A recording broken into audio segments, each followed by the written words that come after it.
Bom dia a todos. Acredito que já demos um tempinho para todos ingressarem aqui no nosso evento, dando início então ao nosso evento sobre dados, inovação e estratégias empresariais. Gostaria então, em nome do Lauro e do IBRAC, começar agradecendo a participação dos panelistas pelo assistir do convite, também agradecer aos organizadores do evento, os coordenadores do comitê, a Marcela Matiuso, o Ricardo Mota e o Paulo Casagrande, além, claro, do Zé Carlos e da Dora, que sempre aqui contribuem para todos os eventos e atividades do IBRAC. Agradeço também a todos os participantes que estão aqui com a gente hoje para enriquecer esse debate. Uma breve introdução, então, sobre como tem sido... Desculpe a interrupção. Uma breve introdução, então, aqui como tem sido a evolução tecnológica, em que a geração e acesso a dados tem crescido de forma muito intensa. Acessar, trabalhar esses dados tem sido uma atividade muito estratégica para as empresas, não só no campo digital, mas especialmente para as empresas digitais, as plataformas digitais, e é sobre isso que a gente pretende discutir hoje. Para tanto, a gente vai ter um primeiro painel discutindo o uso de dados por empresas digitais. Aqui a gente vai contar com representantes do iFood e do OLX, e como esses dados têm realmente sido utilizados recentemente para desenvolver os negócios. A ideia é discutir como é que esses dados são estratégicos e quais dados são relevantes, de forma que eles são coletados e qual a relevância deles no final do dia, até que ponto eles têm que ser processados ou não para realmente implicar uma estratégia competitiva, de diferencial competitivo para essas empresas. Quais são, então, as efetivas oportunidades de inovação que tais dados estão gerando e, principalmente, quais são os principais desafios para que essas estratégias se traduzam, então, numa vantagem competitiva e num avanço tecnológico. Aqui com a gente hoje teremos, então, como mencionei antes, um primeiro painel discutindo, trabalhando com as empresas, o OLX e iFood.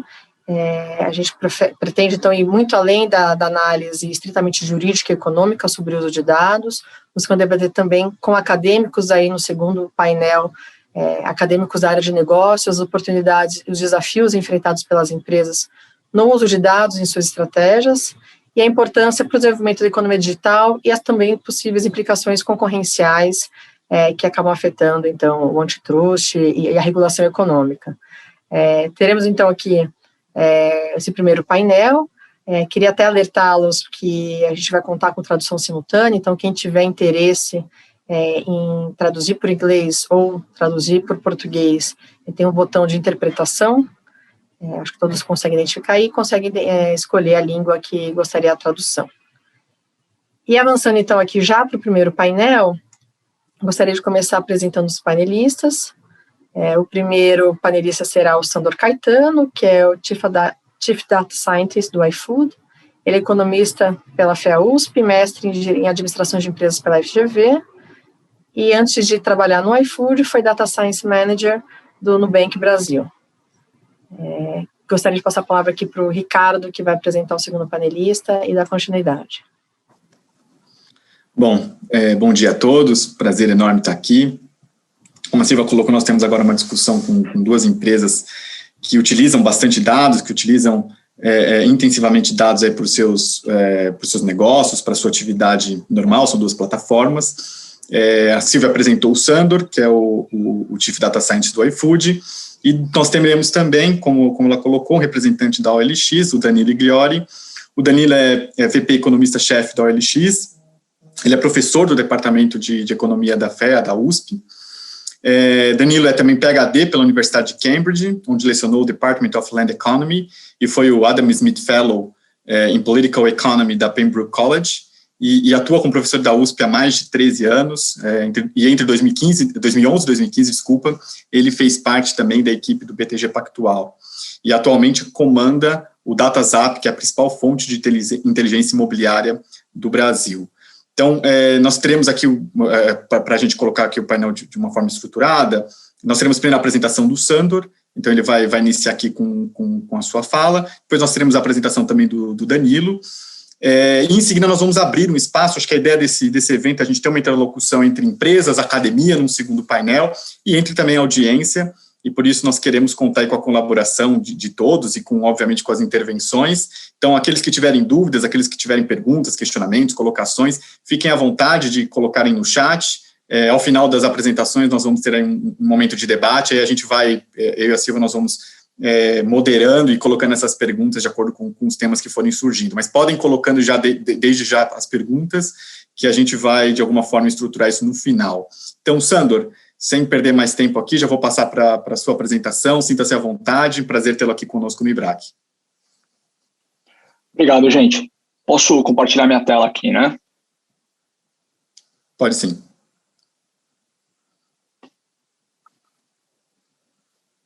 Bom, espero que vocês estejam vendo minha tela.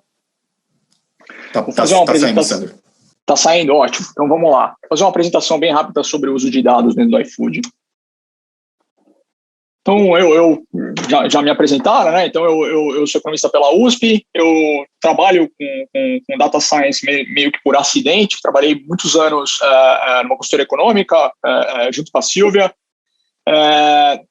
Depois de trabalhar na consultoria 10 anos lá, eu fui trabalhar no Nubank, montei a área de data science lá, e agora eu estou aí, tenho um pouco mais de 2 anos trabalhando no iFood, comandando as áreas de engenharia, de dados e data science lá dentro.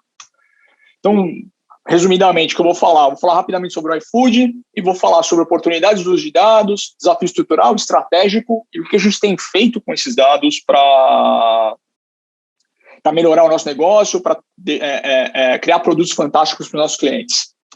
Então, um pouquinho sobre o iFood. O iFood é uma empresa que a gente está equilibrando diversos pratos ao mesmo tempo, né? E essas coisas elas têm que ficar em um certo equilíbrio, né? Então, eu tenho clientes de um lado, eu tenho restaurantes, eu tenho entregadores e agora, mais recentemente, eu tenho mercados. Então, eu preciso que esses 4 grupos estejam em equilíbrio para que eu consiga crescer de forma sustentável.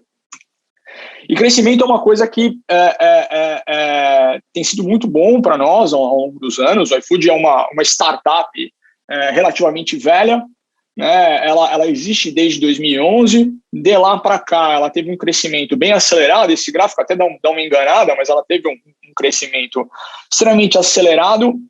A gente fez alguns M&As ao longo do caminho. A gente fez alguns M&As, inclusive na América Latina.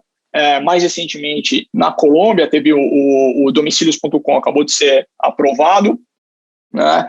E a gente fez a nossa primeira operação de entrega do iFood lá em 2017. Né? Então, esse crescimento exponencial, chegando hoje em mais ou menos 60 milhões de pedidos, o último número que a gente reportou. E é importante, quando a gente fala de dados no iFood, falar um pouco sobre a cultura do iFood, né? A cultura do iFood ela tem 5 pilares: empreendedorismo, resultados, inovação, meritocracia e que a gente chama de todos juntos. Né? E é uma cultura muito disso, é uma cultura muito de experimentação, é uma cultura, caiu, vamos lá, tenta de novo. Não tem problema errar, a gente gosta mesmo de falhar muito rápido. Se precisar, em termos de engenharia, vamos estourar alguns canos e vamos aprender para poder evoluir, criar um produto cada vez melhor. Só quando a gente lista esses 5 pilares, quando eu leio, pelo menos, esses 5 pilares, o que eu leio? Empreendedorismo, né? É um jeito de você conseguir resultados. Resultados é resultado por si só. Inovação é um jeito novo de conseguir resultados. E meritocracia é o que acontece quando você consegue atingir resultados. Em outras palavras, o iFood é uma empresa que ela é muito forte, né, nessa cultura de resultados. E o todos juntos é porque não dá mais para conseguir resultados sozinho. Você precisa trabalhar com outras pessoas para atingir resultados. Isso está muito claro no nosso dia a dia. Tanto que a gente tem metas, centenas de metas dentro da empresa. A gente se junta mensalmente, né, para discutir essas metas, discutir o que está dando certo, o que está dando errado, para poder evoluir em cima disso.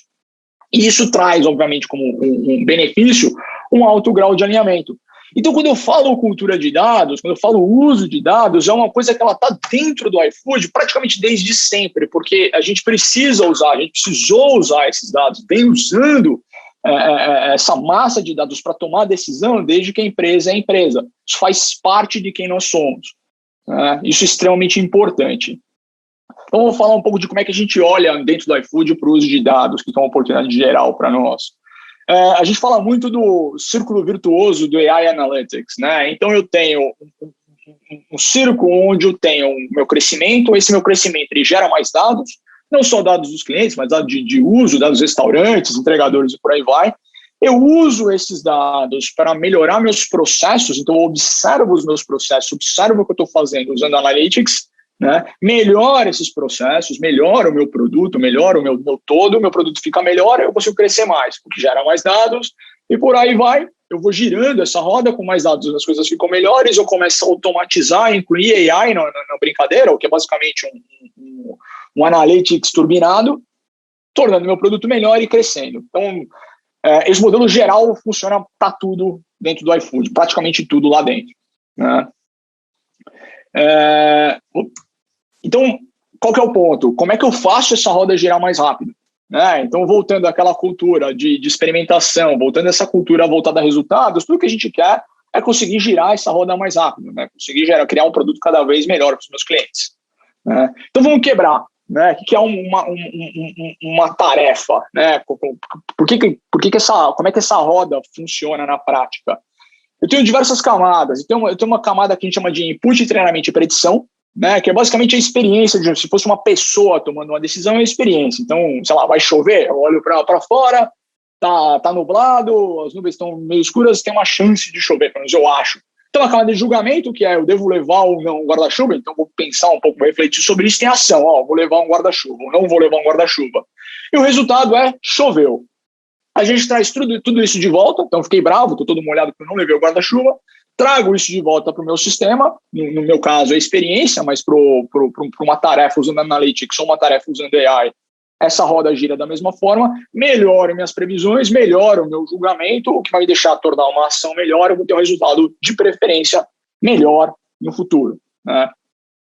E a gente se divide dentro da empresa em, a grosso modo, 4 profissões diferentes, e uma forma simples de olhar para isso é como é que essas profissões se relacionam em termos do uso de dados e do quão incertas são nossas decisões, né? Então eu tenho os engenheiros da empresa, eles trabalham com praticamente toda a situação de uso de dados, o cardápio, os seus pedidos, todos os restaurantes que eu tenho dentro da empresa, mas o grau de incerteza no trabalho do engenheiro ele é quase zero, né? Se está marcando no cardápio que um pedido custa R$20, ele não pode custar alguma coisa entre 19 e 21, ele tem que custar 20, o seu cartão tem que ser debitado R$20. Cientistas de dados vão usar uma quantidade imensa de dados, mas eles começam a gravitar na parte onde as predições elas começam a ter alguma incerteza. Um nível moderado de incerteza quando a gente fala de AI. Os analistas, eles já vivem do lado da incerteza, onde eu tenho poucos dados, né? Então eu tenho alguma quantidade pequena de dados, às vezes um dado um pouco mais agregado, que eu uso, né, esse dado basicamente para tomar decisões e reduzir o grau de incerteza para poder fazer com que o cientista de dados consiga automatizar isso no futuro com seus algoritmos. E a gente também tem os BADUs, né? E o BADU é um termo nosso, que é o Business Analyst Data Heavy User, que é basicamente assim, é 1/4 da empresa, todos os nossos usuários de dados ativos, eles passam por um treinamento dentro do iFood. Na verdade, usuários de dados é mais de metade, pessoas certificadas, 1/4, 1/3 da empresa foram certificados em treinamento que a gente dá de BADUs, e eles basicamente são os analistas de negócio, analistas de fraude, analistas de marketing, que eles usam os dados para tomar a decisão deles ou para fazer algum tipo de acompanhamento. Então, é uma visão bem mais agregada dos dados, muito menos dados, e eles geralmente estão na parte mais onde é um reporte, uma parte que tenha mais certeza no dia a dia deles, né? E a frequência também, né? O engenheiro ele trabalha com uma frequência altíssima, o negócio tem que funcionar de sexta-feira à noite, Dia das Mães e por aí vai. Mesma coisa o cientista de dados. A frequência das decisões ela vai diminuindo, o BADU não está tomando muita decisão, ele está ajudando a tomada de decisão. Desafio estrutural. Plataforma de dados. A gente fala como é que eu coleto tudo isso. A gente pensa numa plataforma de 4 níveis, né? O primeiro nível é basicamente o meu sistema olhando, né, a plataforma de dados olhando para os meus sistemas individuais. Então, imagina que o iFood é uma coleção de serviços, uma coleção de microserviços. Eu tenho o serviço que faz o pagamento, eu tenho o serviço do catálogo, eu tenho o serviço que faz o CRM. Esses serviços, a minha plataforma olha para esses serviços, independente de como eles foram construídos, e puxa esses dados para dentro da minha plataforma de dados. E lá eu também faço extração, ingestão, transformação desses dados, e obviamente a parte de salvaguarda dado sensível. Então eu removo esses dados para utilização. Indo para a segunda camada, eu já começo a ter um trabalho de arquitetura de dados, onde eu limpo, eu crio gestão de acessos, eu trabalho com LGPD, então eu crio máscaras para esses dados, oculto dado que não precisa ser usado, e toda a parte de gestão de segurança da informação. Subindo para o terceiro nível é onde os analistas e cientistas vão trabalhar. Então, tem diversas plataformas que vão puxar esse dado para que o cientista possa treinar seus modelos, para que eu possa fazer data mining, para que eu possa criar meus processos de analytics. Né? Então, a responsabilidade desse terceiro nível é para os cientistas e analistas, basicamente. E a última camada dessa minha plataforma de dados é onde eu tenho os dashboards, as visualizações e onde eu faço a retroalimentação. Né? Então, imagina, por exemplo, que eu criei um modelo para calcular a probabilidade de um pedido ser uma fraude de cartão de crédito. Essa probabilidade ela aparece na minha última camada e eu devolvo ela para o meu serviço. A partir desse momento eu tenho um dado, vamos chamar ele de secundário, ou até terciário, nesse caso, onde eu tenho a predição de a probabilidade de uma fraude dada uma transação. Né? Isso é um modelo geral. A gente pensa muito em níveis de maturidade, então eu tenho maturidade nível 1, que é basicamente ad hoc, né, uma coisa bem consistente e estável. Vou passando para o nível 2, que é um nível gerido, onde eu já tenho algum planejamento, recurso, treinamento. Nível 3, onde está tudo definido, padronizado, monitorado. Nível 4, que é onde a gente se encontra hoje, onde a minha estrutura ela é gerida quantitativamente. Então eu observo o que está acontecendo na plataforma, observo o que está acontecendo em cada uma desses níveis da plataforma e eu faço uma gestão ativa do que está acontecendo. E o nível 5, tudo bem, vou dizer, a gente está no nível 4,5, né? Onde eu começo a ter um desenvolvimento da minha plataforma alinhado com os objetivos de negócio. Então, como é que eu vou otimizar o uso do dado? Lembrando que o iFood, eu tenho processos que eles ocorrem à noite, processos que ocorrem em batch, mas eu tenho muita coisa que acontece no momento da transação. A hora do seu pedido, a hora que eu preciso mandar um entregador no restaurante, mandar o entregador do restaurante até a sua casa, tudo isso tem que acontecer com uma latência muito baixa. Né? E isso já começa a otimizar para o nível de negócios. Né? Então, toda aquela plataforma, a gente construiu ela pensando nesse modelo de maturidade. E a gente tem toda a parte de AI dentro do iFood. E para nós, AI é o que chamam de basicamente software 2.0, que é uma programação, é basicamente uma extensão da engenharia, uma extensão dos times de TI da empresa, né, de engenharia de software, onde ao invés de eu fazer uma programação explícita, né, isso aqui é um gato, né, a orelha do gato é assim, assim, assado, o rabo do gato é assim, o pelo do gato é assim. Não, eu dou exemplos, isso aqui são fotos de gato, e eu falo para a máquina, né, para o meu machine learning, vai lá e tá aqui o exemplo, corre atrás e descobre o que é um gato. Então, é uma extensão, é basicamente como se fizesse parte do time de engenharia da empresa. Tanto que os nossos cientistas de dados, a gente sempre falou, né, eles são 80% engenheiros e 20% estatísticos, só para não fazer muita besteira em produção, né, quando vai fazer algum teste AB, alguma coisa assim, conseguir analisar o resultado desse teste. Mas a gente deixa muito com que a máquina tome essas decisões. Então, é tudo muito automatizado, tudo feito, milhões e milhões de previsões feitas diariamente. E a gente fica organizado por produtos. Então, eu tenho cientistas de dados basicamente em todos os pilares estratégicos da empresa. Recomendação, logística, marketing, catálogo, fraude. Né? E os desafios dentro de machine learning são, assim, vários. Né? Uma parte gigantesca do nosso tempo é gasta curando dado, validando, monitorando. Né? Então, eu preciso configurar meus sistemas, colher os dados, criar features, verificar se está tudo funcionando. Preciso subir uma máquina que funcione. Então... e eu preciso de uma máquina que funcione com uma latência muito baixa. Se abrir o aplicativo, eu preciso servir uma lista para você das melhores pizzas da sua região. Isso precisa ser feito em pouquíssimos segundos. Né? E o bloquinho, a caixinha preta aí, que é efetivamente o tempo que a gente gasta escrevendo um modelo de machine learning. Né? E a gente tem investido muito num troço chamado MLOps, que é basicamente uma derivação de DevOps, onde a gente cria, né, um desenvolvimento contínuo para machine learning. Então, como é que eu faço para colocar um modelo de machine learning o mais rápido possível no ar, de forma que ele consiga escalar? Então, não é aquela coisa analítica. Eu realmente preciso de um modelo que seja capaz de escolher a melhor rota entre todos os entregadores, por exemplo, sei lá, em Pinheiros, né, uma região bem densa, que essas rotas sejam as melhores rotas, sejam as rotas mais curtas, né, e que a comida chegue quentinha na sua casa. Né?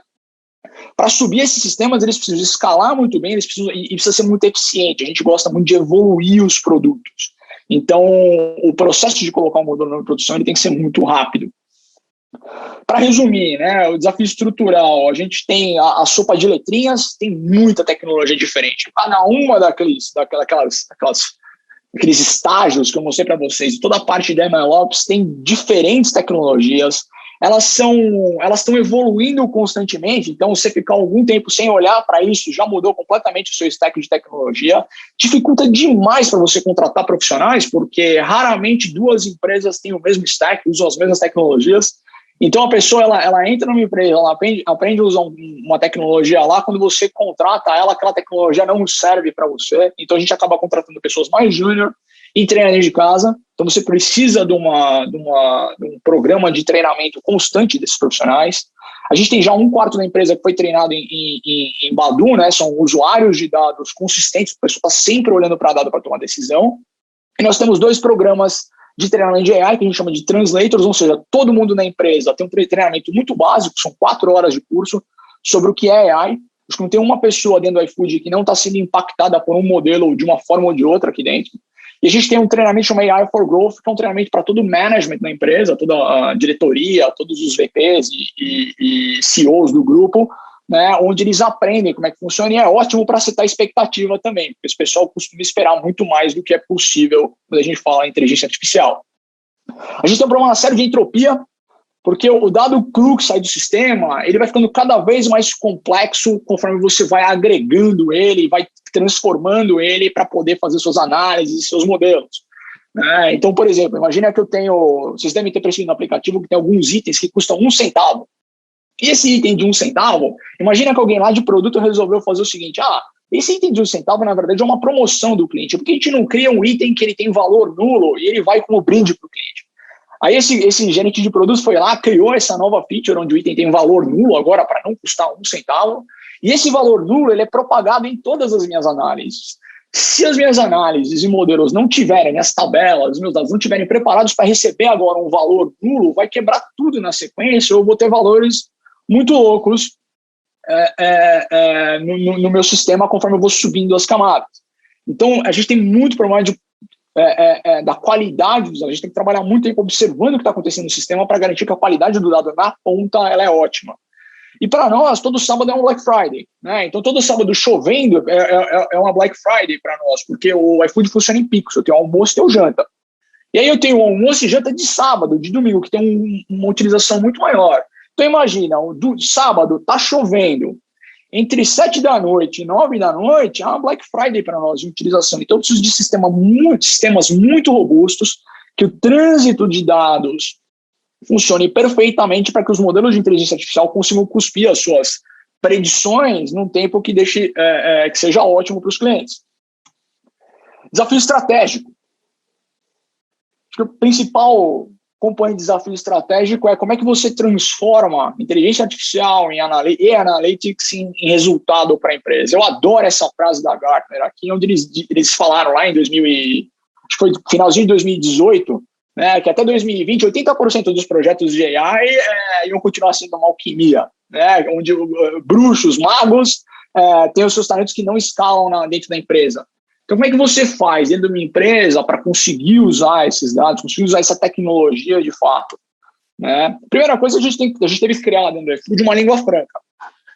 Então, todos os modelos, eles têm uma forma de traduzir, a gente tem uma forma de traduzir o resultado, de monitorar o resultado, de forma que ele gere impacto em um desses 5 itens que tem aí. Né? Então, ou o modelo ele vai gerar, ou o modelo análise vai gerar impacto na receita, ou ele vai gerar o efeito do custo, ou ele vai gerar uma vantagem competitiva, um produto que ninguém tem no mercado, que eu consegui gerar usando dados, ou ele é um modelo que vai me ajudar com risco e compliance, por exemplo, um modelo de antifraude. Né? Eu não posso deixar as portas abertas para qualquer fraudador vir e fazer a festa dentro do iFood. Ou ele, por fim, ele é um modelo ou algo que facilita a construção de outros itens. Então, por exemplo, um modelo de taxonomia, gera a taxonomia do prato, ele ajuda outros modelos, mas eu não consigo observar o resultado dele diretamente. Com essa língua franca, a gente consegue sentar com os times de negócio e ter uma discussão produtiva sobre quais são as prioridades e avançar junto com eles. Acho que esse é um dos maiores bloqueios estratégicos dentro das empresas. Como é que o cientista consegue falar a língua do negócio? O segundo deles é o Innovator's Dilemma, né? Você dentro das empresas, dentro das áreas, né? Isso é um problema de disrupção, de inovação no geral. Você tem os 3 P's, né? Pessoas, processos e prioridades. As pessoas foram contratadas, treinadas, promovidas, elas são remuneradas por fazer o trabalho daquele jeito de sempre. A galera do sempre foi assim, né? É muito difícil você quebrar internamente, por dentro, esses processos que aconteceram sempre. Então, você precisa criar formas dentro da sua empresa de gerar disrupção, e a gente tem dentro do iFood um processo de inovação que ele funciona separado da estrutura core, e sempre que a gente consegue criar uma inovação dentro dessa vamos chamar de subestrutura, aí eu trago essa inovação para o core. É muito difícil você sentar com o time que sempre fez essa tarefa dessa forma e conseguir fazer com que eles mudem e passem a usar inteligência artificial ou até, às vezes, dependendo, até analytics mais avançado de uma hora para outra. Eu acho que esses são os 2 componentes estratégicos mais complicados dentro de uma empresa. E o resultado disso, né? Como é que a gente cria produtos fantásticos usando dados? Então, um exemplo que eu adoro dar é o exemplo de cardápio. Acho que o cardápio mais velho que se tem preservado é um cardápio de 1751. E a maior inovação nos últimos anos aí foi a plastificação. Não tem mais nada novo no cardápio do que a plastificação. Não tem padrão, o espaço dentro de um cardápio é limitado. Eu não sei quantos aqui de vocês já foram num restaurante italiano, tentaram procurar um molho lá, todos os nomes estão italianos, tem que ficar caçando ingrediente do molho, são várias páginas de molho do restaurante. É um inferno achar aquilo que você quer, principalmente se você tem alguma restrição alimentar, né, e os cardápios não ajudam nisso e não tem uma função busca. Então, vou fazer um exercício com vocês aqui, eu não estou enxergando vocês aqui, mas fecha o olho por 1 minuto e tenta soletrar a palavra estrogonofe. Esse grupo que está assistindo aqui é um grupo mais...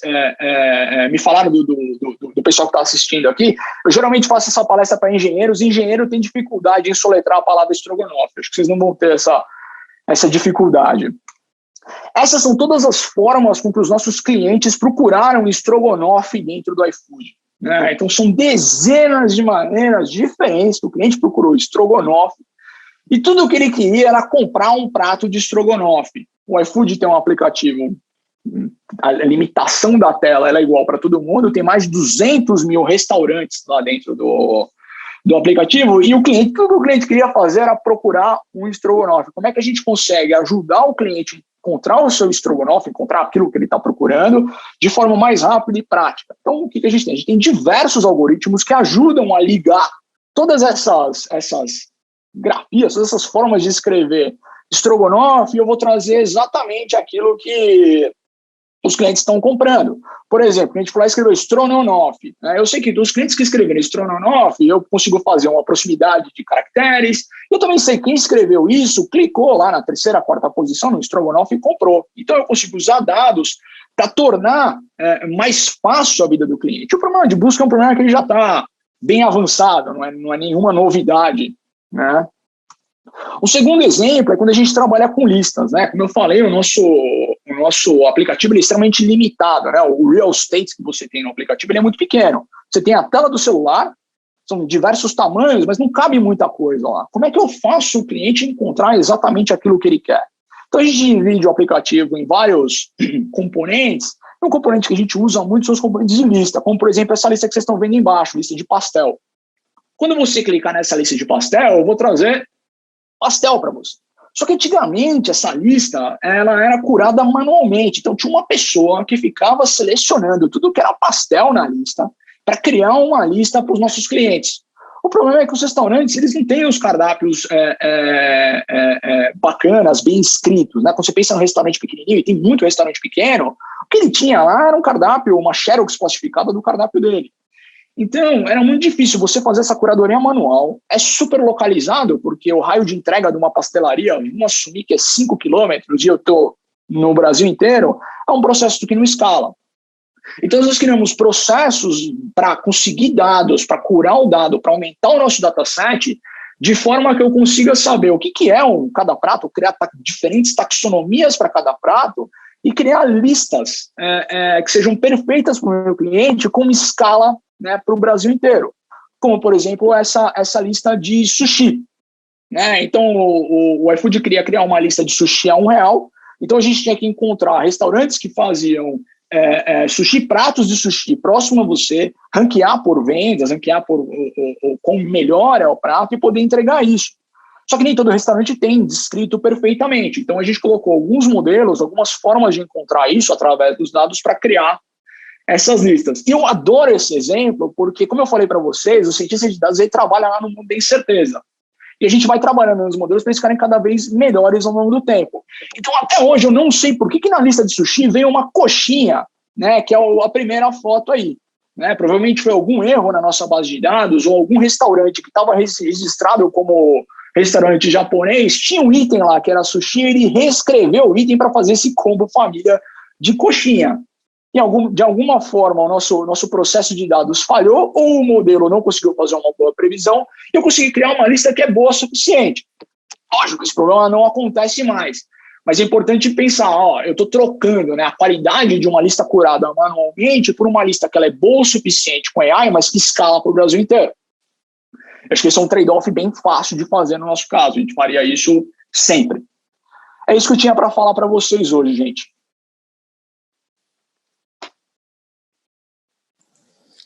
Sandor, muito obrigado. Muito legal a apresentação. Depois você só precisa dizer para a gente aí qual que é a forma correta de soletrar a palavra estrogonofe.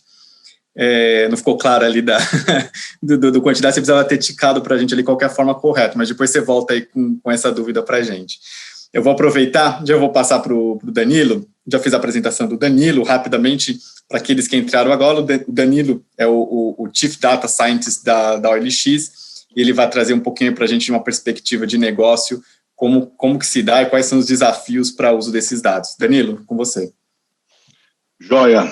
Muito obrigado, Ricardo. Obrigado, pessoal, pelo convite. Um prazer enorme estar aqui falando para vocês. Deixa eu também compartilhar aqui a minha tela. Eu vou fazer uma apresentação um pouco diferente da abordagem do Sandor. Aliás, vou mostrar um negócio que o Sandor conhece muito bem, que são os modelos de preço. Tá? Então, eu vou falar muito rapidamente aqui também sobre o OLX e sobre a DataZap, e aí a gente mostra um pouco qual que é a nossa abordagem, e eu vou concentrar minhas aplicações de modelos de preço, principalmente. Bom, a OLX, hoje a gente foi rebatizada de OLX Brasil, acho que nem todo mundo sabe, mas a OLX, em novembro do ano passado, fez a aquisição completa do Grupo Zap, né, então expandindo a nossa empresa. A OLX Brasil é a estrutura corporativa, né, e embaixo nós temos duas áreas de negócio, né, a própria OLX, que concentra o marketplace de bens de consumo e a operação de automóveis, e o Zap+, que é a reunião, né, do ecossistema imobiliário em torno dos três maiores portais, né, de imóveis do Brasil, o Zap Imóveis, o Viva Real e a própria OLX. Tá?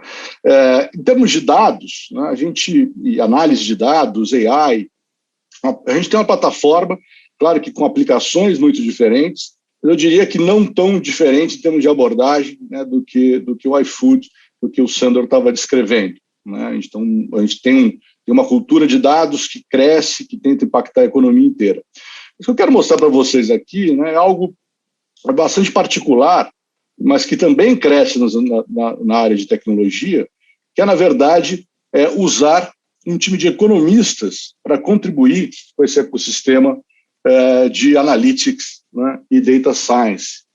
Então, a gente tem uma abordagem, né, na DataZap vai fazer 6 anos de idade agora, em que a gente tenta articular 3 tipos de conhecimento. Né? Então, a gente tem lá no centro, né, toda uma abordagem analítica que faz conversar a economia com data science, como é mais comumente conhecido. Então, isso é algo que cresce muito nas empresas de tecnologia. Quem tiver curiosidade, entender um pouco dessa abordagem, né, tem um artigo interessante chamado Why Tech Companies Hire So Many Economists. Então, a gente vê isso nas grandes empresas de tecnologia lá fora e cada vez mais também aqui nas empresas do Brasil. E a gente articula isso, então, com o braço de tecnologia, né, então, todo o benefício de estar numa empresa completamente digital, né, e essencialmente uma empresa de tecnologia, e, finalmente, completa o tripé, né, com a expertise específica dos setores de atuação, então, no nosso caso aqui, o setor imobiliário. Tá? Como é que a gente vê? Bom, e claro, a gente trabalha, né, esse pool de expertise em cima de uma infraestrutura de dados muito poderosa. Então, só para falar rapidamente sobre os dados, a gente tem, né, tudo o que acontece nos 3 portais. A gente consegue olhar, né, para oferta e demanda de um jeito muito, muito refinado, e a gente complementa isso com outras fontes de dados. Então, por exemplo, no setor imobiliário, a gente tem uma coleta proprietária, né, de informações sobre o mercado de novos imóveis, de lançamentos de imóveis. Né? Muito bem. O que a gente faz com isso? Então, acho que quando você junta aí a economia com uma abordagem de analytics mais ampla, né, no fundo você tem um grande menu de possibilidades. Então você pode ter uma linha própria de produtos, né, baseado em dados, que é o que eu vou mostrar para vocês aqui em cima da noção de preços. Você pode ter toda uma linha de atuação também voltada para fortalecimento da marca, né, e isso a gente faz muito aqui, e a ideia, na verdade, é ter esse fortalecimento de marca como algo indireto, né, oferecendo conteúdos para as populações que se relacionem com o portal, né? No caso do LX, é muita gente espalhada por todo o Brasil, em todos os segmentos, faixas etárias, áreas de atuação e assim por diante. Você pode usar para criar novos produtos ligados à estrutura mais nuclear da empresa, que a gente chama de produtos core, né? Você pode aprimorar esses produtos. E, finalmente, você pode usar essas ferramentas, né, para informar as próprias estratégias de negócio. Então, você tem aqui uma variedade muito grande de aplicações poderosas que geram valor dentro e fora da empresa. Muito bem. Deixa, então, feita essa introdução mais panorâmica, eu quero mostrar para vocês uma aplicação na prática, né, de algo que a gente faz na DataZap desde o início e que, de certa forma, envolve o contexto imobiliário, né, que para muita gente é algo um pouco árido, por mais que todo mundo tenha que morar em algum lugar, numa abordagem mais ampla que entende o mercado imobiliário dentro das cidades, né, dentro da economia das cidades. E aí, quando você olha para as cidades, uma realidade complexa, né, emerge. Né? Eu não vou gastar muito tempo explicando isso, é mais para motivar, né, mas isso aqui é a área de estudo de todo um segmento dentro da economia cada vez mais importante, principalmente pelo crescimento na oferta de dados. Então, eu estou falando de uma realidade complexa em que a gente se conecta o tempo todo, que tem muita decisão sendo tomada ao mesmo tempo. Uma parte dessas decisões, inclusive, né, tem muito a ver com o que o Sandro estava descrevendo no contexto do iFood. E, no nosso caso, a gente está muito preocupado em olhar para decisões ligadas, né, à habitação. Né? Então, comprar, vender, alugar, investir, construir e assim por diante. Bom, deixa então focar num problema, né, que é um problema muito importante no mercado em que, ao contrário do mercado de alimentação, em que eu posso fazer promoções em que o bem é vendido a 1 centavo, né, a valores baixos, eu tenho um mercado de altíssimo valor agregado. Né? No caso da maioria das pessoas, um imóvel custa várias vezes, né, a sua renda, envolve financiamento, envolve decisões de longo prazo. Então, a questão do preço, né, é algo muito relevante no mercado imobiliário. E até muito pouco tempo atrás, né, tinha informações escassas de preço, ainda temos, de certa forma, mas boa parte da missão da DataZap é jogar luz, jogar transparência, né, em algo tão complexo como a formação de preços no mercado imobiliário.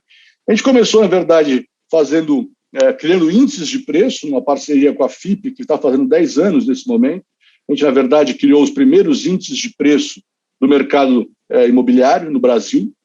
Então, aqui só uma palhinha, né, do FIPZAP, né, tanto para venda como para locação. Para venda, a gente já tem índices de preço para mais de 50 cidades, para locação, a gente tem cerca de 25 cidades, e a gente disponibiliza isso para o mercado, né, de forma gratuita. Né, mensalmente saem esses releases. Só o que a gente sabe é que o preço de imóveis tem uma variação muito mais, vamos dizer assim, local, do que simplesmente o que acontece nas médias das cidades. Tá?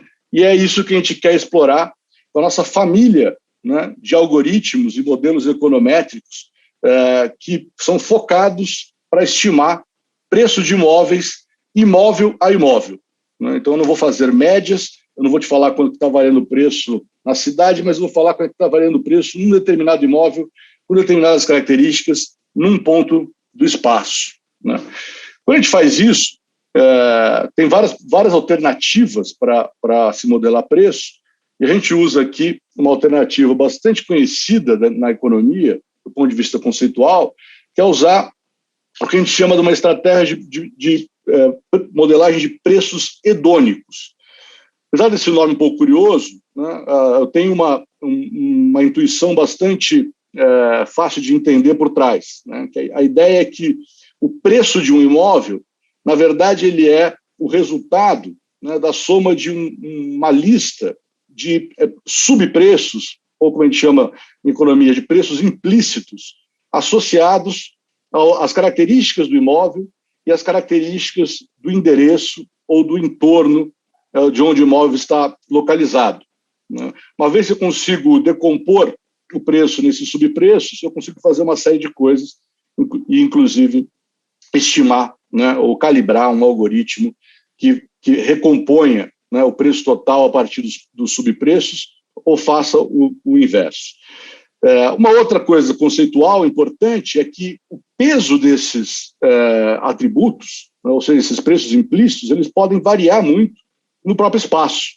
Né? E se eu tiver tempo, eu vou mostrar para vocês um exercício muito rápido sobre o preço de uma vaga de garagem, né, embutida ou implícita no preço total de um imóvel. Né? Então, o que a gente faz com isso? Né? A gente desenvolve esses modelos, né, desde o início da DataZap, e a gente embarca, né, aplicações usando esses modelos numa série de produtos de inteligência para diversos players do mercado imobiliário. Né? Desde a pessoa física que está ali querendo comprar ou alugar ou vender um imóvel pessoal, né, até, do outro lado, os grandes bancos, que são financiadores de imóveis, que também precisam saber o preço, e no meio disso a gente tem todos os clientes, que na verdade é quase todo mundo, né, que faz parte do ecossistema imobiliário. Então, imobiliárias, corretores, incorporadores, construtores, investidores, e assim por diante. Então, vamos lá. Deixa eu mostrar para vocês agora, na prática, né, o que esses algoritmos são capazes de fazer. Então, a primeira coisa é, de fato, estimar preço de imóveis, né, ponto a ponto para as geografias de interesse. Uma nota aqui, a gente tem modelo de preço de venda e modelo de preço de aluguel para mais de 100 cidades hoje. Né. Eu vou mostrar aqui algumas aplicações para São Paulo, mas de cara eu digo que eu tenho para quase todas as capitais e para muitas das cidades médias espalhadas pelo Brasil inteiro. Então, dá uma olhada aqui na cidade de São Paulo, né, como os dados revelam coisas interessantes. Aqui é o centro expandido de São Paulo, na verdade. Então, a primeira coisa que a gente vê é uma enorme variação de preços. Eu estou aplicando isso em cima de toda a minha base de dados dos portais, com os imóveis com suas características reais. E a gente vê, então, que o preço de um metro quadrado aí vai de cerca de R$3 mil o metro até quase R$40 mil o metro, um espaço relativamente pequeno, que é o espaço da cidade, do centro expandido da cidade de São Paulo. Outra coisa interessante é que a gente vê um padrão centro-periferia, né, bem delineado, né, onde os preços mais altos estão ali concentrados no entorno do shopping Guatemi, né, e depois eles caem conforme eu vou me afastando, indo para áreas mais periféricas de forma bastante acentuada. Se eu fizer a mesma coisa, eu posso fazer a mesma coisa para aluguel, eu vou ter uma figura bastante semelhante, obviamente com números diferentes. Agora, uma coisa interessante, né, pensando aqui em estratégia de negócio que tem ganho muita relevância com a queda na taxa de juros. Eu posso dividir né, um valor pelo outro, ou seja, eu divido o aluguel por venda, né, e ao multiplicar por 12, eu consigo calcular a chamada rentabilidade do aluguel, né, que é algo importante se eu quero pensar no imóvel como um ativo, né, para investimento. E aí a gente vê uma figura interessante também. Primeiro, igual às anteriores, eu tenho muita variação, mas diferente das anteriores, eu não tenho um padrão centro-periferia tão óbvio, né? Então, mostrando que a rentabilidade no aluguel é um fenômeno muito mais local e complexo do que simplesmente olhar venda e aluguel separadamente. Tá? Bom, além disso, né, eu posso ainda olhar coisas mais complexas, que é olhar como é que esses valores variam no tempo. Né? Então, quem está preocupado com o preço de imóveis vai falar, bom, tá bom, eu olho uma foto, eu sei que o preço está em um determinado nível, mas será que esse preço vai subir ou vai cair? Né? O que vem acontecendo com o preço até esse momento? Então, eu consigo, como eu reestimo esse modelo, né, todo mês, eu consigo olhar para a variação de preços no espaço também. Né? Então, aqui a variação de preços de venda, variações de preço do aluguel. Novamente, eu tenho muita variação com um padrão pouco nítido nessa escala. Né? Então, olha que interessante, né? Quer dizer, um mercado que variou aí muito perto de zero na média no último ano. Eu estou fazendo a variação só no período pós-pandemia aqui. Eu tive imóveis que se valorizaram muito, imóveis que desvalorizaram muito ao longo de um espaço de um tempo bastante curto, né? É o pós-pandemia aqui. Muito bom. Eu posso dar o zoom que eu quiser nisso, tá? Eu estou mostrando essa visão aqui de como se fosse um helicóptero passeando por cima do centro expandido, mas como eu estou estimando ponto a ponto, eu dou o zoom que eu quiser, né? E esse zoom é bastante relevante para as nossas aplicações. Então, deixa eu agora mostrar uma outra coisa que é importante nos nossos produtos. Uma das belezas desses algoritmos que a gente tem desenvolvido, né, é que eu não preciso que o imóvel exista para dar um preço para ele. Então, eu posso fazer simulações, né, e verificar o que aconteceria com o preço de um determinado imóvel caso ele existisse.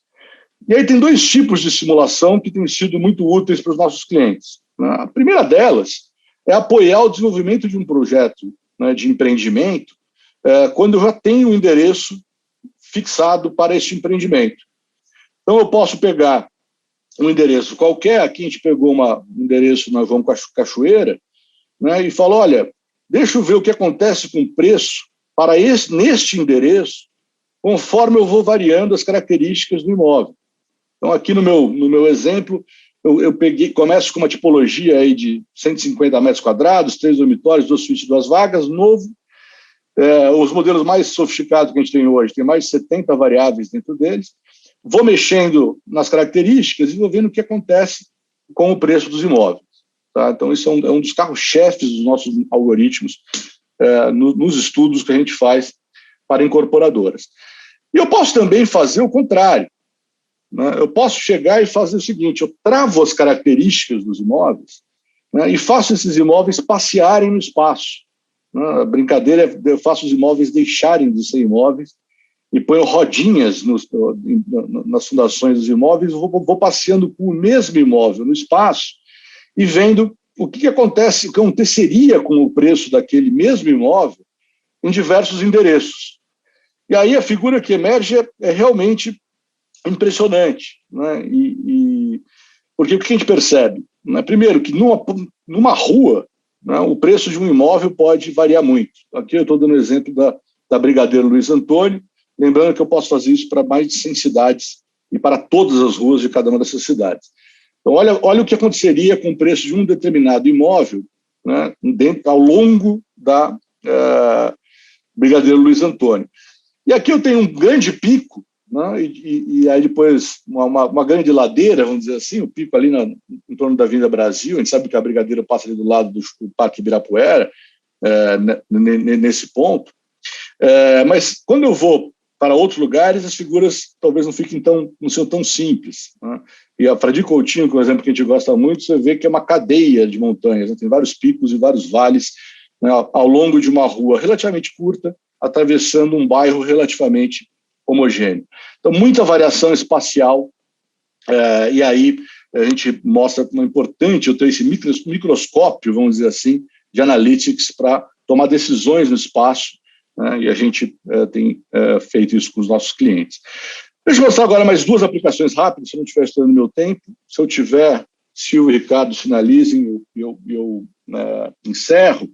Mas duas aplicações bem em cima, né, então, de decisões de negócios. Primeiro, que eu estou chamando de um prêmio de compactação de preço, né? Então, tem uma tendência, todos nós sabemos disso, né, dos imóveis serem cada vez menores. Depois da pandemia, essas tendências estão sob júdice, mas ainda, né, são observadas. E aí, qual é o problema que a gente tem na mão? Nós falamos, olha, para eu fazer para a mesma área construída, né, um número maior de unidades, se eu quero fazer unidades menores, eu tenho um aumento de custo. Eu vou ter mais paredes, eu vou ter mais área molhada, né, eu vou ter mais coisas que jogam um custo para cima do empreendimento com mais ou menos o mesmo tamanho. Agora, esse custo ele não varia muito no espaço, tá? Esse aumento de custo. Então, se você for compactar um empreendimento na Zona Leste, o impacto sobre o custo vai ser muito parecido com se você for fazer a mesma coisa na Zona Oeste. Agora, tem uma coisa que varia muito no espaço nesse processo, que é o quanto que os consumidores estão dispostos a pagar por um imóvel menor, né, pelo metro quadrado de um imóvel menor, que tem que ser mais alto para compensar esse aumento de custo. E aí o que a gente faz é exatamente computar o que seria, né, essa disposição a pagar por um imóvel menor em vários pontos no espaço. Né, e o que a gente percebe é que, de fato, isso varia muito, tanto para venda como para aluguel. E aí eu só vou mostrar aqui os slides para vocês terem um feeling, né, de como é essa variação. Primeiro, ali era a cidade de São Paulo, aqui o centro expandido. E aí, como eu disse, eu posso dar o zoom que eu quiser. Itaim Bibi, né, e Pinheiros. Né. Então, esse tipo de filtro, né, de novo, não é trivial de se olhar sem o uso intensivo de dados, sem a aplicação desses modelos mais sofisticados. Bom, a última coisa que eu quero mostrar para vocês é uma aplicação em cima de um preço implícito. Né? Então, se a gente voltar aqui na minha história, eu estava falando, olha, toda a estratégia hedônica por trás desses algoritmos está em decompor o preço final do imóvel numa lista de preços, de subpreços associados às suas características, tipológicas ou locacionais. E ter informações sobre o preço dessas características também pode ser muito útil para decisões de negócio. Né? Então, por exemplo, o que você ganha ou perde, né, quando você adiciona uma vaga ou não num imóvel, algo que está muito, né, presente nas tomadas de decisão das incorporadoras, particularmente quando você fica considerando alterações nos planos diretores. Então, vou mostrar muito rápido aqui o resultado de uma análise que a gente fez para vaga de garagem. Né? Primeiro, vamos olhar para o preço, né, em termos monetários de uma vaga de garagem implícita num preço de imóvel. Você até tem um mercado para vagas de garagem em um prédio ou outro, mas a gente não saiu coletando, né, perguntando para as pessoas por quanto elas alugam. A gente usou essa estratégia, né, do algoritmo, do modelo econométrico, para revelar, né, identificar o preço das vagas de garagem que está embutido dentro do preço do imóvel. Então, vou mostrar para vocês como é que esse preço varia, né, em termos de valor, dividido aí em 10 pedaços, os chamados DCIs, e vou mostrar no mapa onde é que estão as vagas que estão dentro do respectivo decil. Então, você pega as vagas mais baratas, né, para a região metropolitana de São Paulo, elas vão variar de 14 a 23 mil reais. E elas estão espalhadas dessa forma, bastante espalhadas. Aí eu vou passar o filminho aqui, eu vou começar a subir o preço das vagas e a gente vai ver onde é que elas estão concentradas.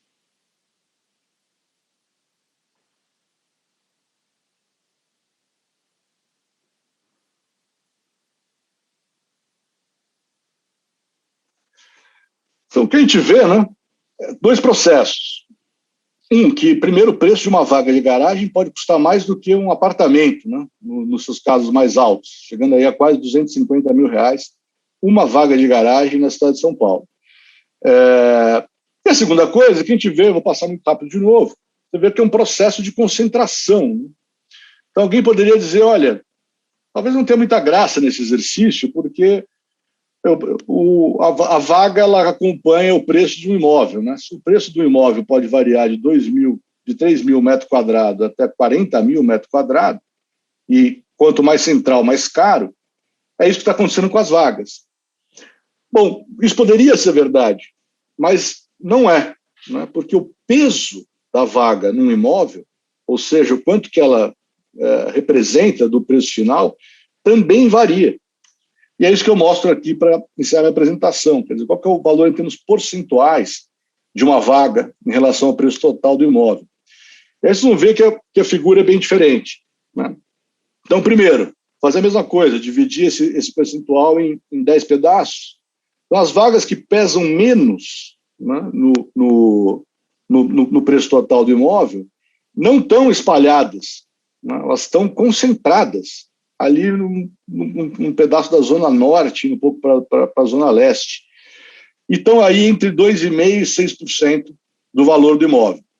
Vou passar o filme de novo e vamos ver até onde vai o peso de uma vaga no valor do total de um imóvel.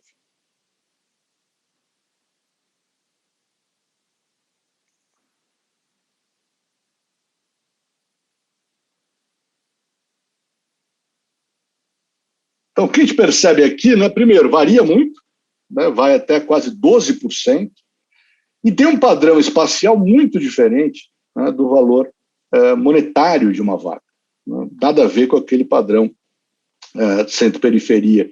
Então, óbvio, embora quando chego nas vagas mais pesadas, vamos dizer assim, em termos relativos, ela parece centralizada em alguns bolsões na cidade. Bom, aí a pergunta é, né, o que explica isso daqui? Isso aqui não está muito óbvio, né? A gente não avançou muito em modelos explicativos, tentando entender os fatores que geram o peso de uma vaga ser maior ou menor no preço final do imóvel, mas a gente fez um exercício final aqui, né, com uma hipótese que nos parece bastante intuitiva, que, obviamente, a vaga deve ser mais importante, né, onde eu tenho mais necessidade de usar um carro. Portanto, onde eu tenho menos acesso a transporte público. E aí a gente fez um exercício estatístico muito simples, só para pegar uma primeira percepção de se isso faz sentido ou não, e estimou a chamada regressão, né, do percentual da vaga como uma função, né, da distância do imóvel à estação de metrô mais próxima, né?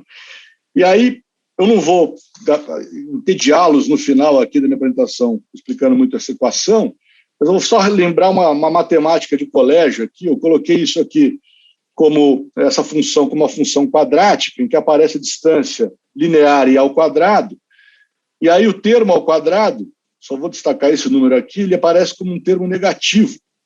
Se vocês lembrarem das funções de segundo grau do colégio, vocês vão lembrar que quando o x ao quadrado, o a que multiplica o x ao quadrado é negativo, eu tenho uma parábola voltada com a boca para baixo, né?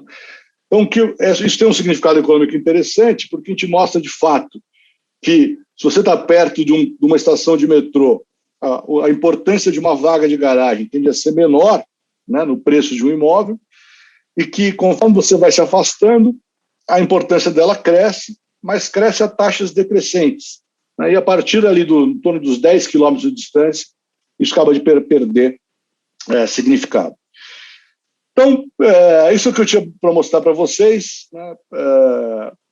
A gente tem muita coisa em desenvolvimento dentro da DataZap e dentro da OLX, né?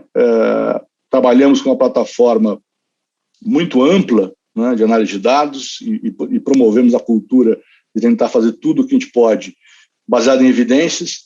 E aqui está um exemplo, uma aplicação prática de algo que está nos nossos produtos há mais de 5 anos, muito intensivo em dados e modelagem.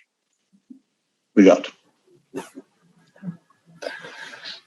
Muito obrigada, Danilo. Obrigada também, Sandro. Acho que foram apresentações com exemplos, inclusive muito ilustrativos, né, dos desafios aqui de se coletar, até do ponto de vista de realmente processar, né, tecnologicamente falando, esses dados. O Sandro comentando que todo sábado é uma Black Friday, sábado na hora do almoço ou à noite. Aqui também, sonho de consumo dos economistas é fazer esse tipo de análise de preço. Em tese, a gente até teria dados no passado para fazer isso, mas não nessa granularidade que permite uma análise tão precisa, com tanta sofisticação. Isso realmente deixa qualquer economista muito feliz. Agora, pensando, então, que de fato, né, para fazer uma análise tão acurada e chegar em resultados tão interessantes, é preciso um conjunto mínimo, um limite mínimo de dados. Vocês saberiam dizer se, do ponto de vista da atuação das empresas, pensando nos dois lados da plataforma, você identifica que tem um tamanho mínimo de dados, ou um volume mínimo de dados que seria necessário para realmente vocês conseguirem avançar numa estratégia de avaliação daquele dado para gerar uma informação relevante para vocês, ou não, né? Quando a gente remonta lá a econometria mais tradicional, a gente falaria que a base de dados, se não tiver 30 observações, a gente não sai para lugar nenhum. Mas aqui no mundo do Big Data, nesses dados que vocês acessam, o que seria um volume mínimo de informação para acessar do lado das plataformas para realmente permitir análises que geram vantagem competitiva? Não sei quem prefere começar respondendo, se Sandro ou Danilo. Quer ir, Sandro? Tá bom, vai, deixa eu começar. A gente tem uma visão bem mais pragmática disso. Eu até brinco com o pessoal que com 1 ponto de dados eu não consigo fazer nada, com 2 eu já traço uma reta, com 3 eu tenho até uma medida de erro. Então a gente já começa a iterar num produto dessa forma. A nossa preocupação é se a gente vai usar esse dado e a decisão a ser tomada ao ser monitorada, ela é melhor do que um benchmark que a gente está usando. Então o que pode acontecer nesse caso? Às vezes eu posso ter uma hipótese que ela foi gerada por uma experiência prévia, por alguma coisa que eu li num livro, mas no final das contas o que a gente vai querer é colocar isso em prática, né? E ao colocar em prática, 99% das vezes a gente vai criar uma estrutura em que eu vou testar essa hipótese e vou começar a coletar dados em cima dela para aprimorar. Então, o que vai mudar, na verdade, é o meu grau de incerteza. Tudo que eu quero fazer é reduzir incerteza. Ao reduzir incerteza, meu produto fica melhor. Eu tendo a concordar aí com o que o Sandro falou, né? Eu diria o seguinte, assim, qualquer informação, né, ela tem o seu valor. Né? É claro que quanto maior o tamanho da base de dados, né, maior são as possibilidades de análise daqueles dados. Então, o que eu estava dizendo, para você fazer, por exemplo, uma modelagem de preços, como eu mostrei para vocês, né, essa base é pequena, eu não consigo. Estou usando aqui uma estratégia que a gente chama de estratégia não paramétrica, que exige, né, que eu tenha base de dados bastante robustas. Então, 30 observações, por exemplo, não daria para a gente fazer nada desse tipo. Agora, eu sempre posso fazer alguma coisa, né? E aí, acho que está na caixa de ferramentas do analista de dados, né, saber escolher quais ferramentas você pode usar para cada caso. E no limite, né, você tem as idiosincrasias, né? Vamos lembrar que estatística, machine learning, todas essas técnicas mais modernas que estão muito na moda hoje, elas estão em cima de identificação de padrões. Então, elas precisam de fato, né, bases de dados grandes para poder serem poderosas. Mas, né, nós estamos aqui discutindo numa audiência preocupada com negócios, né, o idiosincrático pode ser tão importante, né, do que o sistemático. E aí a gente pode citar, né, uma tecnologia de análise bastante consagrada e que muitas vezes ela é subestimada, que são os estudos de caso. Né? Quem desenvolveu os estudos de caso são Harvard Business School. Né? Então, cada tipo de problema, né, vai te permitir uma seleção de ferramentas. Então, tamanho de base de dados é importante? Mas e as características? Também, às vezes, eu posso ter uma base de dados gigantesca que eu tenho características que não me permitem usar determinadas ferramentas. Às vezes eu posso ter uma base de dados um pouco menor, mas que eu tenha características que me permitam usar outras ferramentas.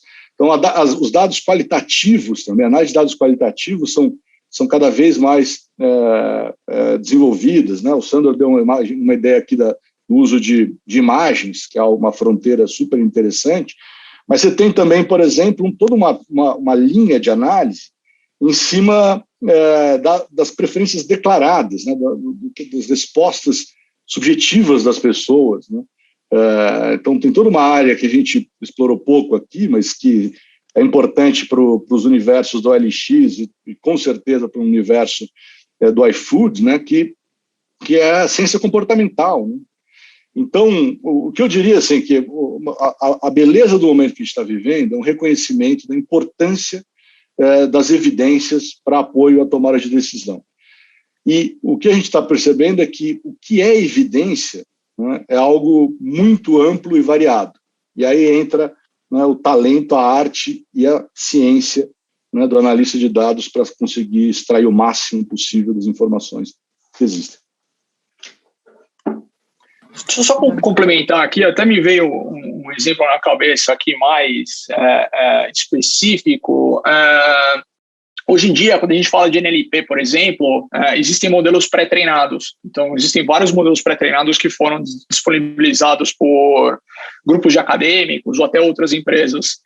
Então, hoje, para você sair do chão com AI, com Machine Learning, especialmente na parte de NLP, você não precisa de tanto. O exemplo que eu dei no final da apresentação da lista de sushi, por exemplo, a gente pegou um modelo pré-treinado, que ele já vem com o entendimento do português bem feito. A gente minerou todas as receitas de comida que tem na internet, então um processo básico de mineração de dados na internet, e aí o modelo aprendeu o português e aí entende um pouco de comida. E a última camada, com poucos mil exemplos, que a gente contratou umas pessoas para rotular, por exemplo, esse é um prato para 2 pessoas, isso é um combo, isso não é um combo, a gente conseguiu criar um modelo estado da arte de machine learning para tirar pedidos via NLP direto, né? Então não foi necessário muita coisa, não. Entendi, obrigada. Acho que o Ricardo tem algumas questões que acho que já dá urgência para compartilhar com vocês. Mesmo, deixa eu aproveitar aqui e talvez empacotar. A gente tem algumas perguntas aqui, algumas delas tratam sobre LGPD. Deixa eu talvez tentar empacotar todas essas perguntas numa só, e aí vocês vão endereçando elas aos poucos, aí de forma segmentada, da forma que vocês entenderem melhor. Então, de forma geral, tem uma discussão, enfim, enorme, recente, não tão recente assim, mas já ainda recente, né, sobre LGPD, implementação.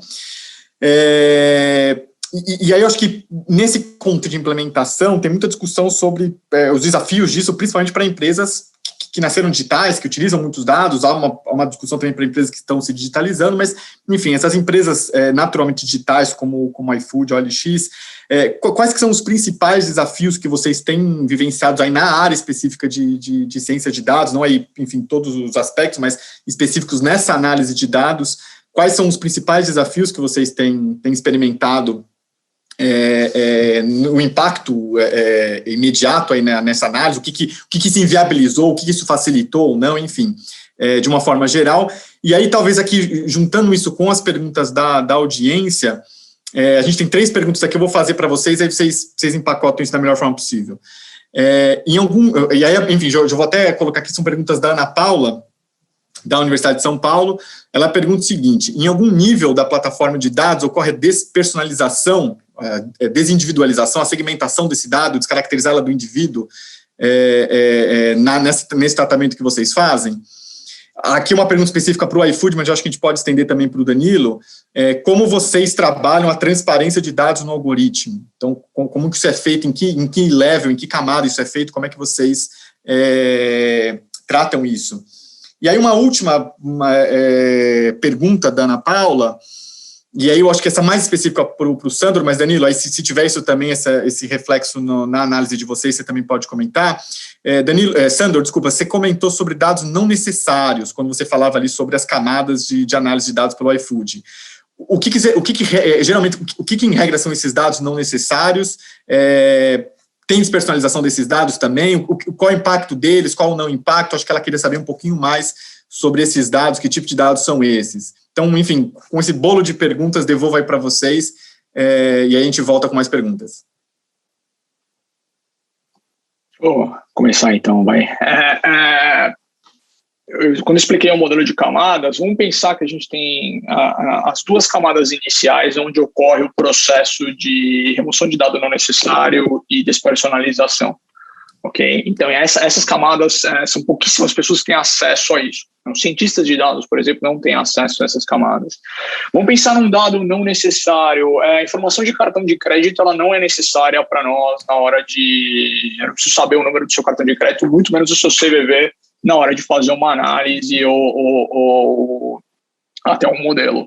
Né? Então, essa informação ela não chega nem aí para uma plataforma de dados, ela é tratada no nível do microserviço que está tratando o seu pagamento. Então, esse dado, você não consegue nem pôr a mão nele. Agora, se eu avançar um nível e para o segundo nível da plataforma, eu posso ter, por exemplo, o seu e-mail, que é o e-mail que você usou para fazer a conta do iFood. E esse e-mail, ele é despersonalizado, então a gente criptografa essa informação para que no terceiro nível, onde os cientistas e os analistas colocam a mão nesse dado, ele está despersonalizado, você não sabe quem é quem. Então, o cientista, quando ele vai montar um modelo ou uma análise, essa análise é feita para IDs, sem saber exatamente quem são essas pessoas. A predição sai com o ID e isso é destransformado, né? Então o ID vira e-mail de novo no nível da aplicação. Então ninguém que está trabalhando com esse dado tem acesso a essas informações. Então isso ocorre na segunda camada. Sobre a transparência algorítmica, né? E aí tem muito a ver com a finalidade dos dados que a gente coleta. Basicamente o que a gente coleta são as informações necessárias para fazer a comida chegar na sua casa. O iFood não é uma empresa que que captura muita informação mesmo, e até comprar bases não faz nem sentido para nós, na maioria dos casos. E toda a informação que ela é gerada dentro dos serviços, então você comprou, você usou, ela é usada para gerar uma recomendação melhor e trazer isso para você. Então é isso, você usou o aplicativo, comprou uma pizza, a gente sabe que você gosta de pizza, isso volta para você e está lá na sua cara, né? É tudo extremamente transparente.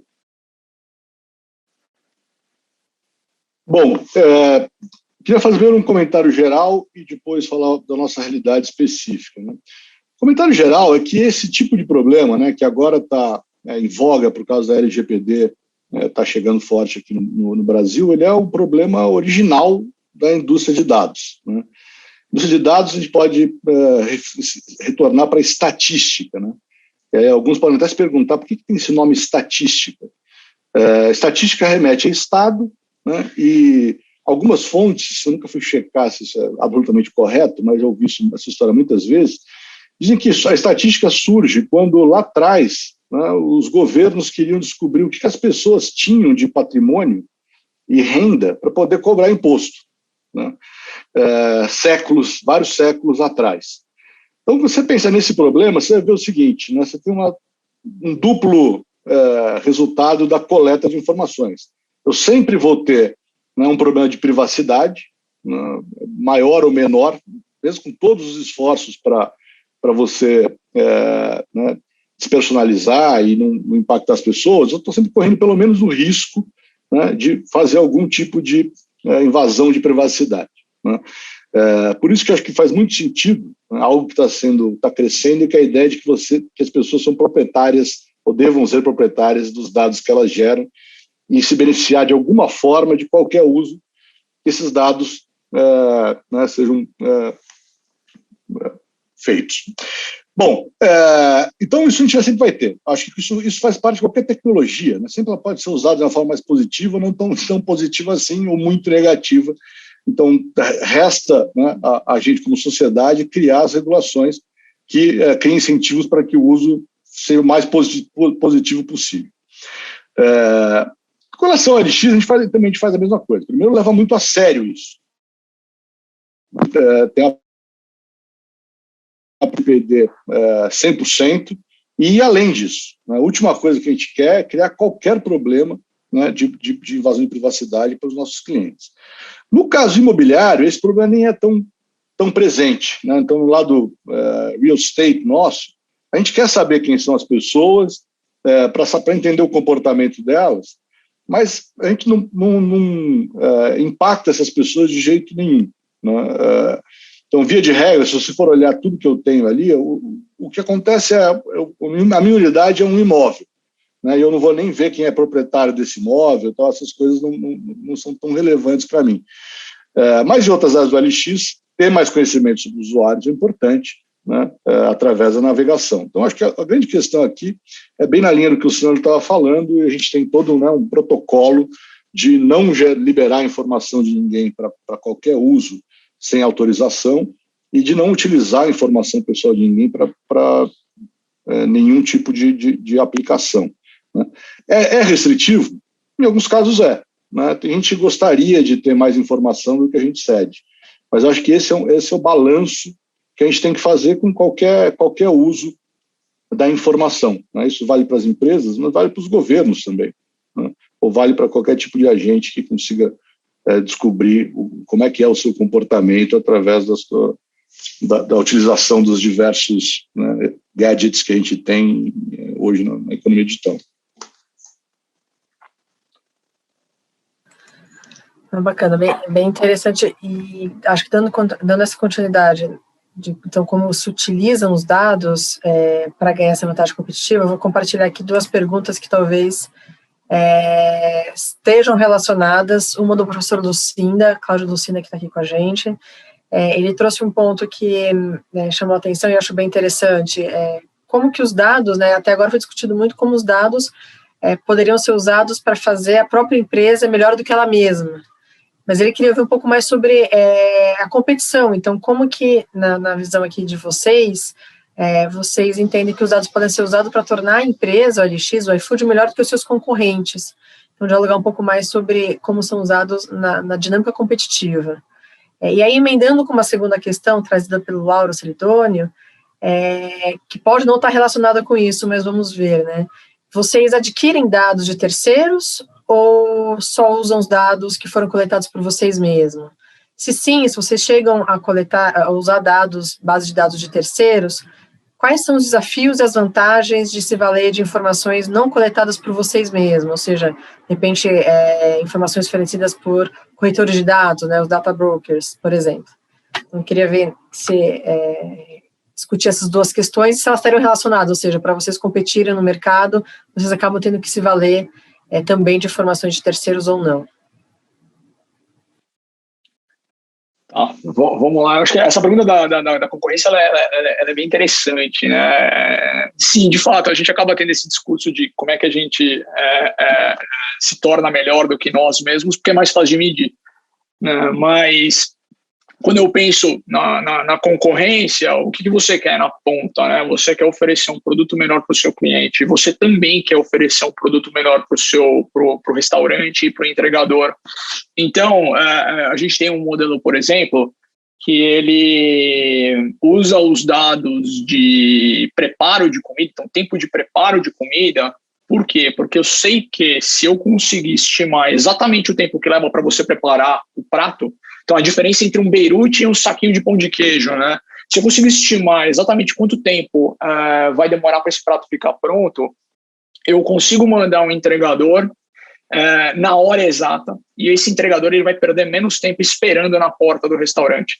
Então, esse entregador ele vai ficar mais feliz de trabalhar comigo. Então, isso me faz uma empresa melhor do que o concorrente, porque eu estou oferecendo um produto melhor. A mesma coisa com seleção de produtos para o cliente. Então, se eu tenho uma boa forma de encontrar os meus, o que eu tenho no meu cardápio, de novo, né, eu tenho um real estate bem pequenininho. Então, facilitar a descoberta dos itens de cardápio, dos pratos gostosos, né? Eu até brinco com o pessoal, você vai colocar uma berinjela parmegiana para mim lá, não vai adiantar nada. Tirar isso do aplicativo e colocar alguma coisa que eu coma vai me tornar mais feliz e eu estou mais propenso a voltar amanhã. Por fim, no caso dos restaurantes, continuando nesse exemplo, eu tenho uma situação em que eu consigo tornar a vida do restaurante melhor porque eu aumento o alcance dele dentro do meu aplicativo, porque o dado dele está aumentado na minha plataforma. Então, o restaurante é um restaurante pequenininho, da esquina, ele tem lá só o cardápio dele, mas eu consigo expandir esse cardápio, trazer mais informação, trazer até informação de ingredientes para dentro da minha base, e se uma pessoa perguntar sobre um ingrediente específico no aplicativo, eu consigo criar uma lista, e esse restaurante vai estar lá e ele nunca teria essa chance. Então, isso faz com que o restaurante goste mais de ficar na minha plataforma do que na plataforma do concorrente. Eu esqueci a segunda pergunta. Não, desculpa, se para, inclusive, poder acessar e fazer essas análises considerando a concorrência, vocês chegam a acessar a base de dados de terceiros, não dados coletados por vocês, e se sim, quais os desafios, as oportunidades que vocês enxergam nisso? Tá, no iFood a gente tem uma coisa que é relativamente pequena, não está completamente, o rollout não foi completo ainda para comprar dados para fins de como é que fala? Fraude. Né? Então, dados de e-mail, por exemplo. Você compra um dado sobre o tempo de vida de um e-mail específico. Então, é muito comum, a pessoa vai criar um e-mail hoje, o e-mail nunca foi visto em lugar nenhum, e ele tenta fazer uma transação comigo, e ele é um fraudador, ele está esquentando um cartão de crédito. Desafios, né? O desafio é sempre você saber da fonte. Nesse caso, eu tenho um desafio muito sério de latência, porque eu tenho que dar uma resposta em menos de 6 segundos, então eu preciso que um data vendor seja bem... como é que eu posso dizer? Ele consiga responder muito rápido, né? E aí, dependendo, você pode ou não, dependendo do seu serviço, você tem que armazenar isso, tem que tomar cuidado, você vai precisar passar esse dado da mesma forma, como se fosse um sistema interno, né? Vai ter que passar por mascarar esse dado, com todos os cuidados que você tomaria com o dado interno. Então, acaba dando no mesmo, só que ele tem uma complexidade que você não controla o sistema dele. Então, você não sabe se o sistema dele vai performar bem ou não. Bom, primeiro, bom dia ao meu colega aí, querido Cláudio Lucinda. Olha, é fundamental, né? Assim, para a competição. Acho que alguns exemplos o Sandro já deu, né, mas a gente sabe que hoje não só ter acesso aos dados, mas trabalhar bem esses dados. Né? Acho que esse é um dos grandes desafios hoje. Né? Você pode gerar um monte de dados e não saber fazer um uso efetivo disso. Agora, você ganha, né, poder competitivo em diversas frentes. Né? Acho que tanto em fazer melhor o que você faz, no sentido de reduzir custo, até poder desenvolver uma prateleira de produtos que seja mais aderente ao seu público consumidor, né, ou melhorar as características dos produtos existentes. Né? Então, para pegar uma característica básica de produtos de marketplace, né, os chamados algoritmos de recomendação. Não tem nada mais irritante, né, de que você fazer uma pesquisa na internet para selecionar, para buscar alguma coisa, né, e aí vir coisas que não tem nada a ver com a sua busca. Né? Então, o Sandro deu um exemplo pitoresco aí, você vai pesquisar sushi, aparece uma recomendação de coxinha, né? Tudo bem, ali foi um pequeno deslize, mas 99,9% são alternativas de sushi. Se fosse o contrário, né? Se aparecesse um monte de coxinha e 2 ou 3 pratos de sushi, a experiência seria terrível. Então, só um exemplo pitoresco, mas no caso de imóveis é a mesma coisa. Né? Quando você começa a fazer uma navegação para buscar imóveis, né? Você tem lá uma lista de fatores que te interessam ou não, e você começa a fazer filtros. Se os algoritmos de busca, de recomendação, melhor dizendo, não te jogam rápido no universo que te interessa, você perde a atenção e vai para o concorrente. Né? E também tem uma outra camada de inteligência que é importante, né?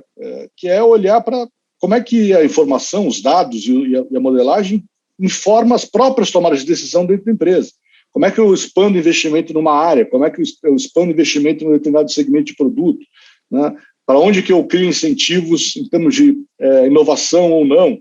Então, tem toda uma linha de business intelligence que é cada vez mais, né, dependente dessas tecnologias que fazem tratamento de dados. Tem uma coisa importante aqui que é a seguinte, né, assim, vale muito com uma conexão com o mercado financeiro. Eu diria que, até certo nível, né, se você não abraçar né, com tudo esse menu de possibilidades de tratamento e análise de dados, não é nem uma questão de você ficar mais competitivo e olhando para crescimento, é uma questão de sobrevivência. né? Então, assim, para você entrar no jogo hoje em dia, você já tem que ter, no mínimo, uma plataforma de análise de dados que te coloque no jogo, né? Olha para o mercado de bancos, por exemplo, que é um mercado que está sendo super, né, contestado agora pela tecnologia digital. É isso, você só entra no jogo se você conseguir tratar a informação de um determinado nível. E aí, se você vai crescer ou não, está no seu diferencial. Eu acho que é custo, é prateleira de produtos, é experiência e é business intelligence que põe diferencial competitivo nessa realidade. Agora, dados, né, eu diria assim, a gente sim tem interesse e adquire dados de terceiros. A gente tem uma produção de dados bastante importante aqui, própria e que é variada, né? Então, só falar um pouquinho mais de detalhes. Óbvio que a gente usa, né, todas as informações que nascem, né, dos portais. Então, eu tenho anúncios de um lado, padrões de navegação e geração de leads, né, interação do portal dos usuários com os portais. Mas eu tenho também cerca de 20 pessoas coletando dados primários e tenho também um time de economia comportamental, né, que monta questionários e sai perguntando para as pessoas diversas coisas em diversos contextos.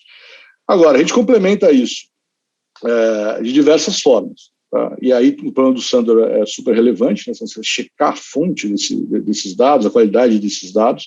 Às vezes a gente está sempre construindo parcerias com empresas que não necessariamente sejam fornecedores de dados profissionais, né? Muitas vezes são empresas que são como nós, que geram dados e utilizam esses dados e que estão dispostos a fazer parcerias.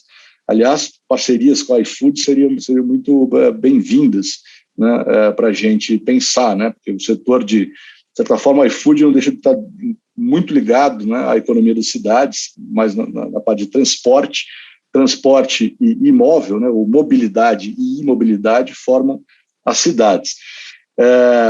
E a gente também tem uma solução de pagamentos, que aí vai um pouco também na direção do que o Sandro falou, né, de você ter toda uma preocupação com fraude. Né, mas esse é um pedaço que não está tão perto da minha operação, eu não sei exatamente que tipo de dados esse pessoal consome. E agora, finalmente, uma coisa que é importante aqui são os dados públicos. Né? Então, a gente usa muito dado público, dados do Banco Central, dados do Ministério do Trabalho, dados do IBGE. Né? Então, vale aqui também um clamor para que a produção de dados públicos, que no Brasil sempre foi algo muito de destaque, não perca fôlego, né? Nesse momento em que os dados são tão importantes. Bom, Danilo, Sandro, enfim, muito obrigado aí pela presença de vocês. A gente acabou estourando aqui uns 2 minutinhos, a gente tem um segundo painel para começar, mas queria agradecer. Acho que tem várias perguntas, tem perguntas da audiência aqui que a gente acabou não conseguindo responder, mas a gente tenta, ao final do segundo painel também, se a gente conseguir voltar com essas perguntas aí também, endereçando para os painelistas seguintes, a gente volta. Vocês estão super convidados a continuar aqui, enfim, com a gente, assistindo e participando, inclusive. Eu só vou, enfim, a gente precisa de alguns minutinhos só para fazer aqui a transferência para o segundo painel. A gente vai dar 2 minutinhos de intervalo, que também para todos aí, audiência, painelistas, quem quiser ir no banheiro, enfim, beber uma aguinha, só não começa a revisar sua petição, fazer sua planilha, enfim, se aí você não volta, mas toma um tempinho aí para você beber uma água e respirar um pouquinho. A gente já volta na sequência com o segundo painel, os professores já estão aí abrindo o seu vídeo e também continuaremos com a tradução simultânea. Muito obrigado a todos, foi um grande prazer, a gente se vê na próxima.